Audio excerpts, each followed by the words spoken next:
नमस्कार, मैं हूं संजय सिंह महान और आप देख रहे हैं यूपी ताजा न्यूज। आज हम बात करेंगे ऐसी खबर की जो हर भारतीय का दिल दहला रही है। केरल की एक नर्स निमिषा प्रिया यमन की राजधानी सना की जेल में बंद है। उन्हें कल यानी 16 जुलाई 2025 को मौत की सजा दी जानी है। क्या उनकी जान बचाने का कोई रास्ता बाकी है?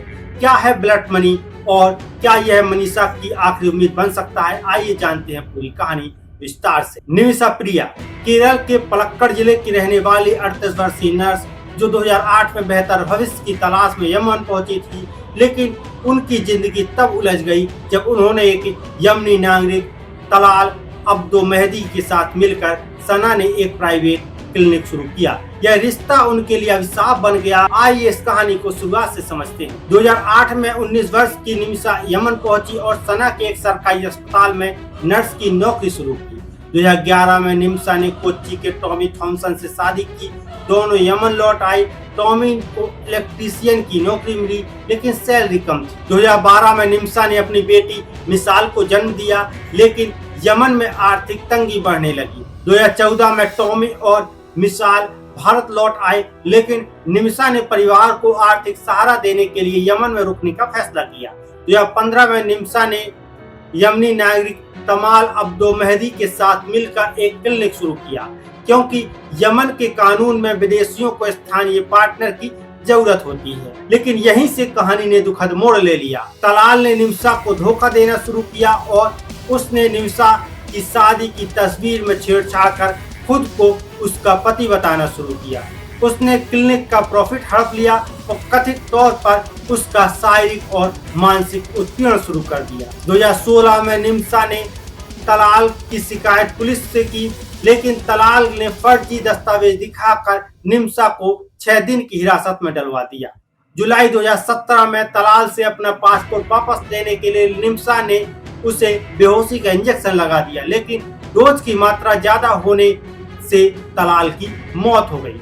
मीडिया रिपोर्ट्स के अनुसार निमिषा ने घबराहट में तलाल के शव के टुकड़े किए और उसे एक वाटर टैंक में फेंक दिया। इसके बाद सऊदी यमन सीमा पर भागने की कोशिश में पकड़ी गई। 2018 में निमिषा को हत्या का दोषी ठहराया गया। 2020 में सना की एक अदालत ने उन्हें मौत की सजा सुनाई। 2023 में यमन के सुप्रीम जुडिशियल काउंसिल ने उनकी अपील को खारिज कर दिया। 30 दिसंबर 2024 को यमन के राष्ट्रपति रशद अल अलीमी ने फांसी की सजा को मंजूरी दे दी। यमन में मौत की सजा का तरीका बेहद डरावना है। यमन के कानून में गोली मारकर सजाए मौत दी जाती है।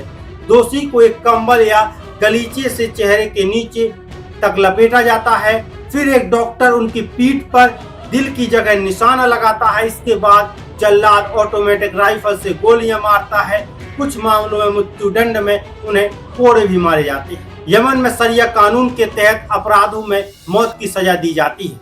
किसास में हत्या के मामले में पीड़ित परिवार को ब्लड मनी स्वीकार कर माफी देने का अधिकार होता है। निमिषा की जान बचाने का एकमात्र रास्ता है ब्लड मनी या दिया।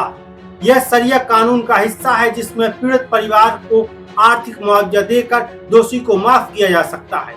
निमिषा के परिवार और सेव निमिषा प्रिया इंटरनेशनल एक्शन काउंसिल ने तलाल के परिवार को 10 लाख अमेरिकी डॉलर यानी कि करीब 8.5 करोड़ रुपए की पेशकश की है, लेकिन तलाल का परिवार इस पेशकश को ठुकरा चुका है।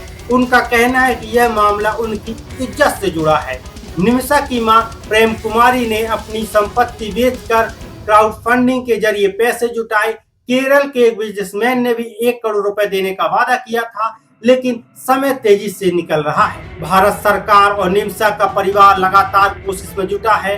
सेव निमिषा प्रिया इंटरनेशनल एक्शन काउंसिल ने सुप्रीम कोर्ट में याचिका दायर की, जिसमें भारत सरकार से कूटनीतिक हस्तक्षेप की मांग की गई, लेकिन 14 जुलाई 2025 को सुप्रीम कोर्ट में सुनवाई के दौरान अटॉर्नी जनरल R.K. वेंकटरमणी ने कहा, यमन में संवेदनशील स्थिति है और हूती विद्रोही के नियंत्रण के कारण हम ज्यादा कुछ नहीं कर सकते। हम एक हद तक ही पहुंच चुके हैं। केरल के मुख्यमंत्री पिनरई विजयन ने प्रधानमंत्री को पत्र लिखकर हस्तक्षेप की मांग की। निमिषा की 13 साल की बेटी मिसाल और पति टॉमी थॉमसन किसी चमत्कार की उम्मीद लगाए बैठे हैं।